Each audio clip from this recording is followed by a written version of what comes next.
exotic plants, getting rid of exotic animals in the park as well is important. When I first came to this park, we had a terrible feral hog problem. And for a few years, it was mostly park staff that was doing the feral hog removal. We kind of moved away from that, and once Phil came to this park, he found some people that were contractors that have done an amazing job. Like, it went from, if I went down some of our fire trails, you'd see, you'd easily see a handful of hogs every single time you went out in the woods. Right. Now, in the past 2 years, I've seen, even really going back further than 2 years, I can count the number of hogs that I've seen on one hand, So they've done an amazing job.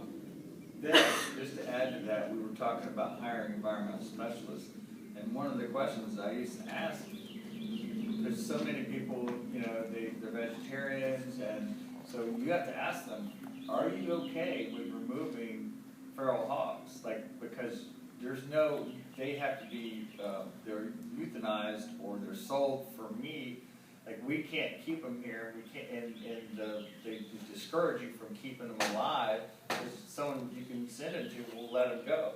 So it's hard to be an environmental specialist where you have to remove invasive species if you don't believe in euthanizing feral hogs. Mm-hmm. But when you see the damage that feral hogs do to the environment, it makes it an easy choice when you see It's how they infuriating enough. Yeah. They kill everything alive, Yeah. small mammals, They're they terrible. kill every yeah. plant, Yeah. they do not care. Yeah. They populate at an insane They rate. eat baby deer, they eat birds, they Gopher eat tortoise nests. gopher turtles. Yeah. I saw a guy he spent $1,000 to have his yard and front and everything, Mhm. not seeded, but sodded. Sodded, yeah. First night, bugs no. came in, and Where it did looked it like all it just plowed the whole thing up. Yeah, they're nasty, but we're finally getting a handle on them. And that's part of what we do as well as park protection. We've got people that actually will come and release hogs into the park as well.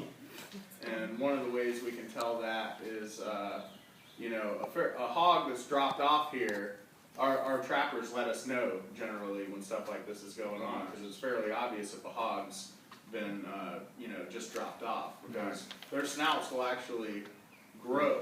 If you drop a hog off that's been in a pen and eaten out of a slop bucket, Right. its nose is shorter. And it actually, during the hog's lifetime, once it's released, will get longer and longer and longer. Yeah. Another way is we've Color variations. color variations, and you'll catch hogs that are bar hogs, they're called, and they're hogs where the testicles have been removed Right. and released out for them to catch later. Yeah. So they're releasing them to come out and poach later, basically. Speaking of that, what's your interface with law enforcement? I mean, a park ranger is Yeah, Law I'm not enforcement. law enforcement, and Phil's not law We were enforcement. in the past, but Uh-huh. we took that away from the positions. But officially, it's not part of the Not position. anymore. yeah, not anymore. Uh-huh. And we did have DEP. We're the Division of Rec and Parks, under the Department of Environmental Protection. Uh-huh. And there used to be DEP Park Police, but they were absorbed into FWC. So we work with FWC on stuff like that. So if I'm out treating exotics and I find a hog trap, the first thing we'll do is check with our contractors to see if it's their trap. Mhm. The second thing we'll do is let FWC know about it, and they'll conduct an investigation. So it is FWC, Yep, is the FWC. law enforcement arm FWC. of the park system. Yep, and they work. And a lot of them, we're lucky because a lot of the FWC people used to be DEP Park Patrol, so they Uh-huh. know the area very well. And you had a question? Is that just for state parks or national parks then? Do Yeah, I they was going to still say have- national Parks, they do are have law enforcement. I was gonna say, because I know I go hiking and I know they're always official, like very Yeah. official. Yeah. And so I just wanted to know if there's. Yeah, a national park Yeah, they have. ranger can do anything that a Yeah. policeman, I mean, they can write you a speeding ticket or Yeah. anything. I was gonna say, because you treat rangers very. Yeah, Yeah. Yep. We have a great relationship, they formed a relationship with FWC law enforcement. So, like, they have, their lieutenant comes on the park all the time, he uses our administrative offices. And then they send us a statewide report that we send out to the staff, saying all the, violations that they caught on state parks. And so, there's like a big interface between FWC and the Park Service.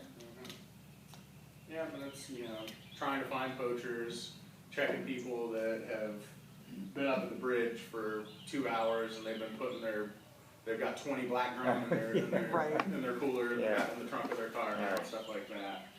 But, and they also help with enforcement in the campground. If we've got a big problem in the campground, Right. we'll give them a call. and are they immediately available? Yeah, they're Things like usually that? in the area. Uh-huh. They're Gamble Rogers, Washington Oaks. They do hang out around Tomoka a lot, and there's Uh-huh. several of them. So if one's off, the other one's usually Okay. on and can Yeah, respond fairly quickly. They also monitor social media. So if you kill an alligator at Tomoka and you post that in your social media, they will find that and then they will go make a arrest based on that. Yeah. And they've done that here. yeah, that's, It's good. yeah, And so now I'm going to kind of talk about some of the fire-dependent communities in the park. We've got wet flatwoods, Nissick flatwoods. We don't really have much scrub.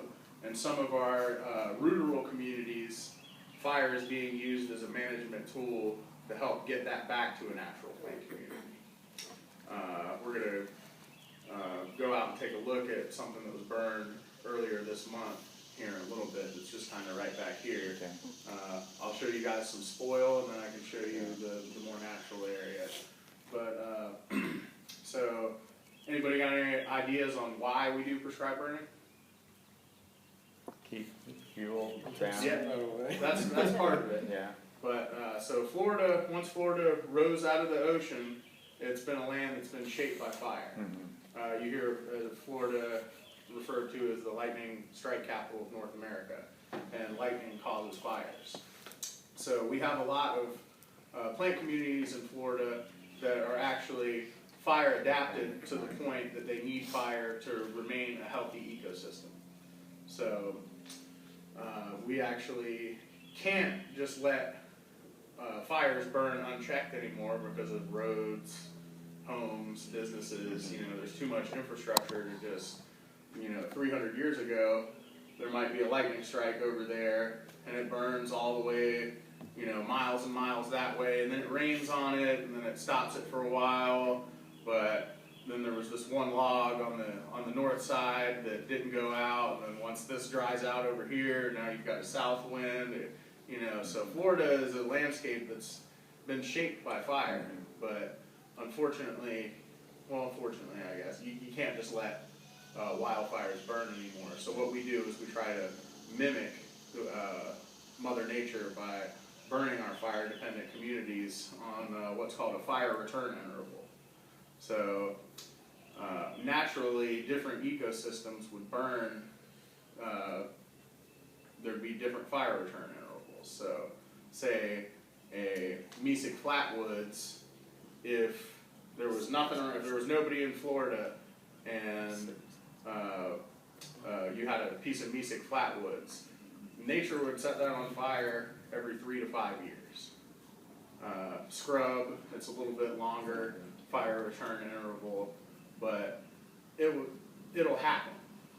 Wildfires happen, like 1998. If stuff doesn't get burned, Mother Nature is eventually going to burn it. So what we do is it does help cut down on the intensity of wildfires and some of the negative effects of wildfires, because if something hasn't been burned in 15 years, you're going to have more tree kill and some of the negative effects when it does burn. So we try to stay up on our fire return intervals and stuff like that. But so we're mimicking a natural process. Some of the stuff that hasn't been burned in a long time, you know, we try to do that in the winter. You've got a couple different seasons. You've got the growing season and the dormant season. And naturally, what we're striving to do is to get most of our burning done in the growing season, because that's when lightning is around traditionally. You know, we've had a lot of rain through the winter this year, but naturally, most of the fires would have happened in the growing season. But that burning during the growing season with the extra heat, if it's something that hasn't been burned in a long time, you might want to clear out some of that excess fuel with a dormant season burn. You do mulching and other, Yeah, mechanical treatment, that's another part of managing the land is.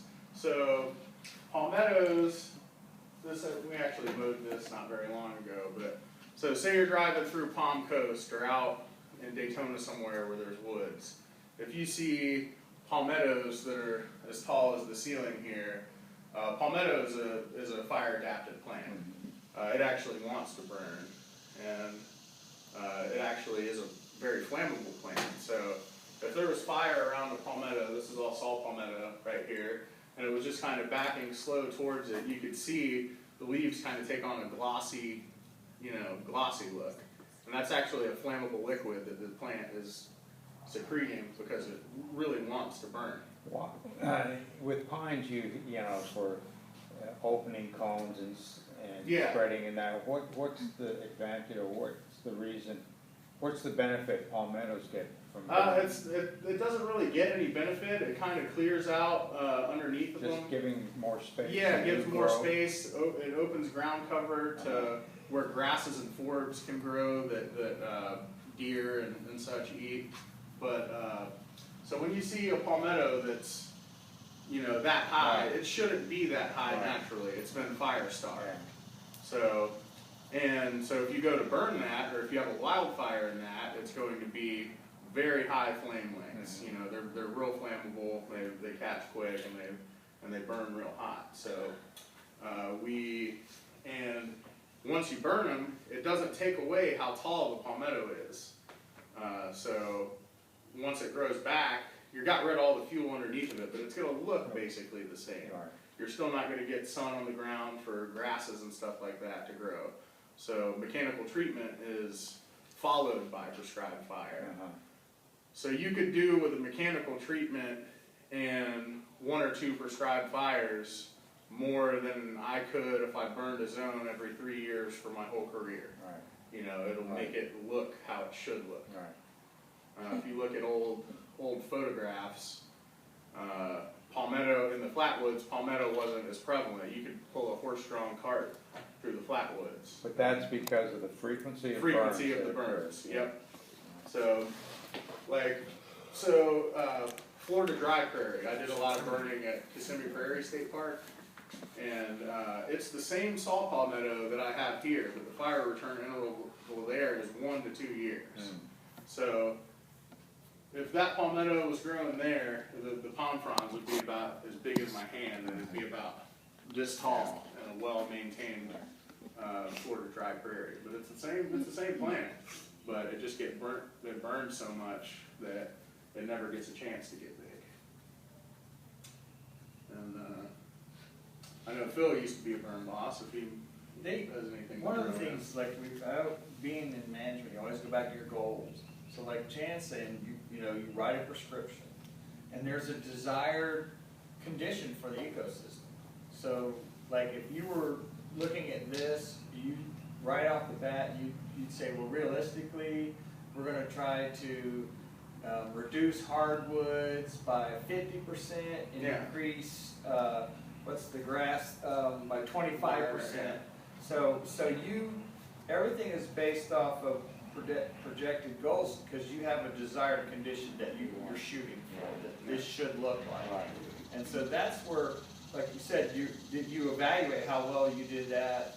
And of course, it's hard when you're first starting to restore it because hardwoods, they're the first thing you got to get rid of. You have to open up the sky to the ground. And there's a whole process. So there's desired conditions, then there's the prescription, and what's happened now is that the safety element of the prescription is probably a bigger part than the goals. It used to be reversed. but because of what we call urban interface, Right. where I think we have 12 miles of urban, or 15 miles of urban interface I've measured. So we have to be careful. So, but we still have a desired condition, and that's like Chan's saying, that you have to use fire and mechanical. You have to make sure that you have sufficient zones, that the fire breaks. You examine the average fuel height. For a while, they had a program that I think a college design called Behave.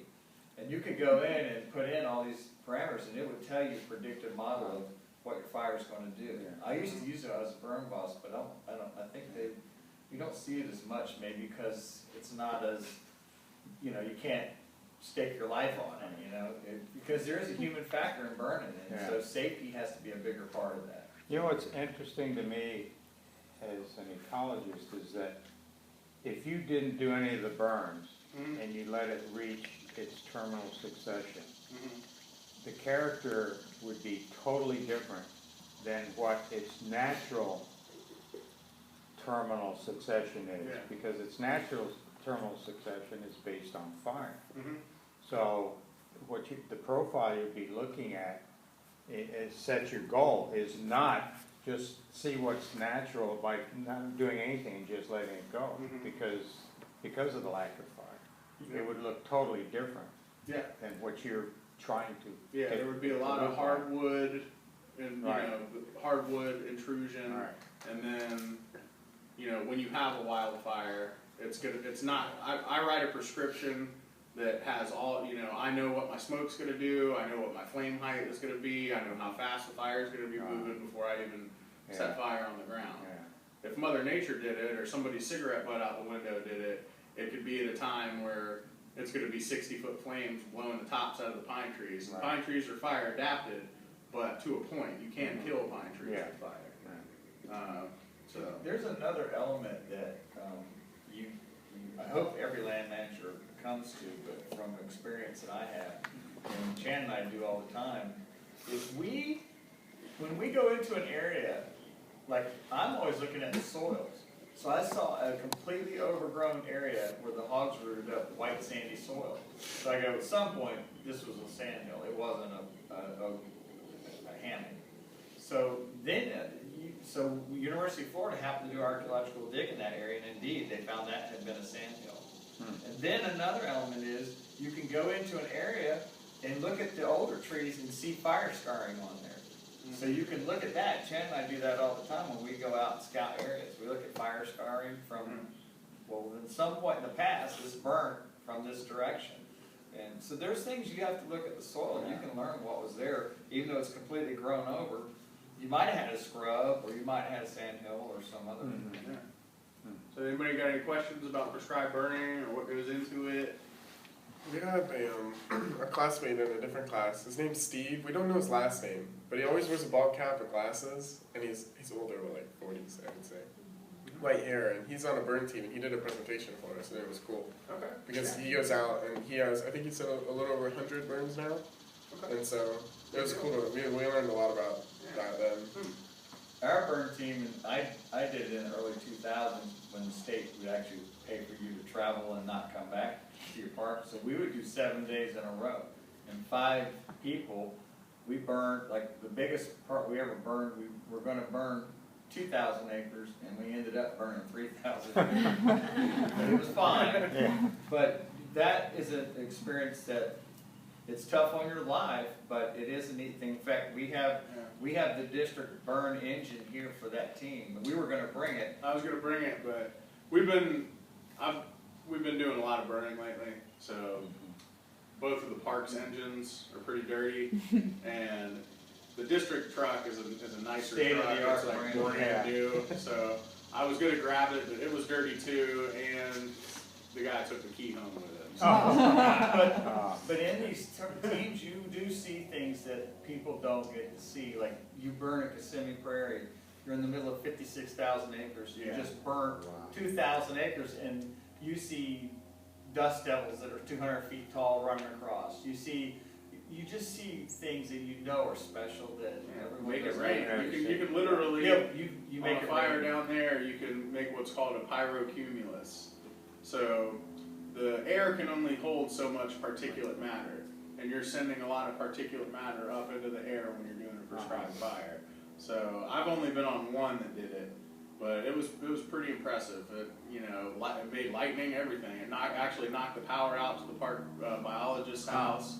You know, so it went from being a day just like this to we just made a giant thunderstorm cloud that just started. You create a raining down. tremendous energy release in one area. That causes the air column to rapidly go upwards. That compresses all the moisture and creates the same effect. And I too have been at Kissimmee Prairies where we made it rain twice. Wow, that's interesting. What's the scrub restoration up past High Bridge towards A1A? Okay, that's in North Peninsula State Park, and they did, and I believe all the zones, yeah, so all the zones that have been mechanically treated for that restoration have been burned since. So they did some mechanical treatment there where they brought in a big tractor and mowed the scrub height down and followed it up with prescribed burning. And the big reason there is the Florida scrub jay. That is the northeasternmost population of Florida scrub jay in the state. Well, in the world, really, because that bird only occurs in Florida. So that's the northeasternmost population. And scrub jays actually need a specific fuel height. They will cease to exist if the scrub gets too tall. That's So- Wyoming, right? Yeah, so that was mowing the scrub down that was getting a little bit too tall and following it up with prescribed burning. And how often do they burn that?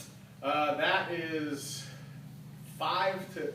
for scrub, it's kind of a bigger fire return interval because scrub is one of those things that it needs pretty extreme conditions to get a good burn on it. So naturally that didn't happen as much. So it's like a 5 to 20 year fire return. Because the stuff on A1A, but as soon as you take a right or north, but Yep. that looks like They it's don't been have a like burn boss there, so Chan is the burn boss for that area.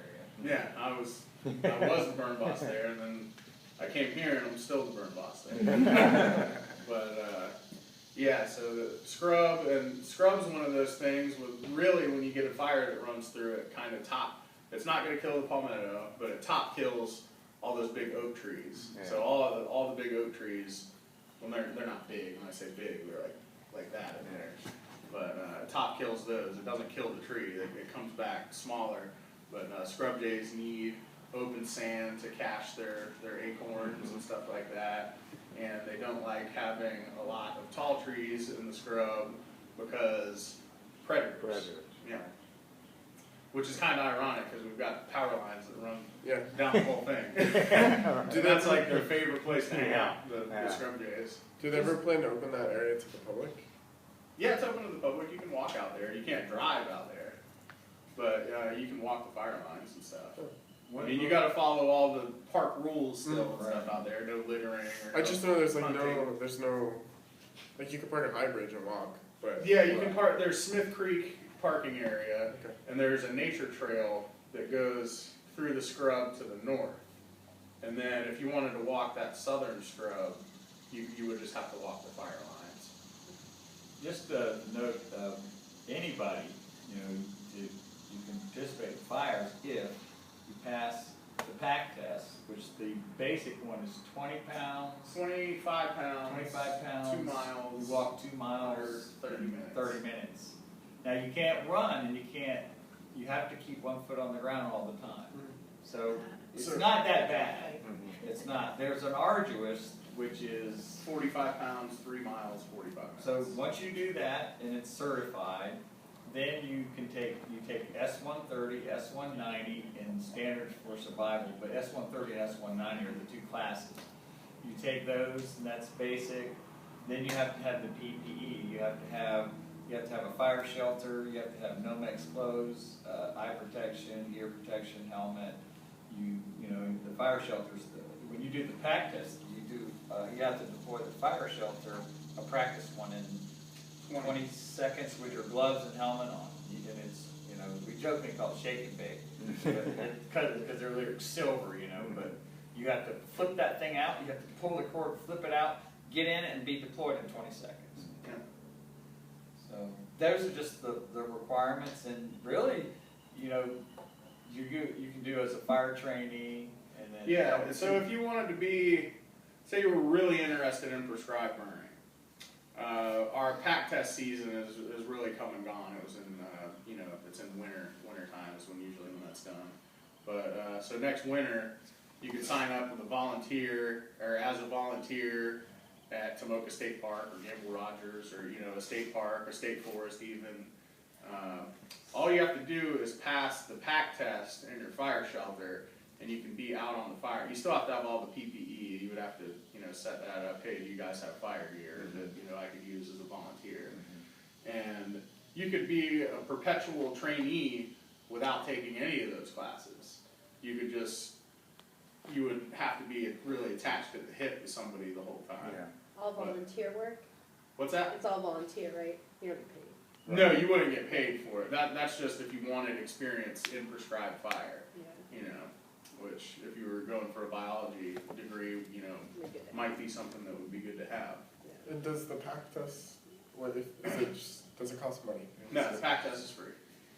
Yeah, yeah, you take that, I'll do that. usually with the Division of Forestry, you know, get in touch with your local forestry office. So if you guys are from Daytona, Tiger Bay, or we take ours out of Benell, and then Tiger Bay is considered Daytona?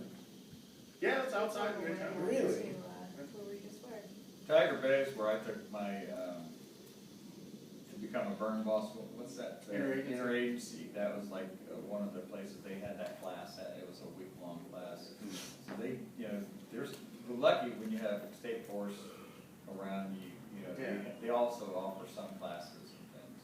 Yeah, and then if you go on the FloridaForestService.com, they're actually a .com, because I guess they're for profit, but FloridaForestService.com, and they list all their trainings on there too. So if you wanted to pay for yourself to go through S130, S190, you know, that would be something that would kind of probably give you a leg up on any kind of land management job. If you're like, oh yeah, I volunteer with the Park Service, and I have S130, S190, and I've been on 10 burns, you know.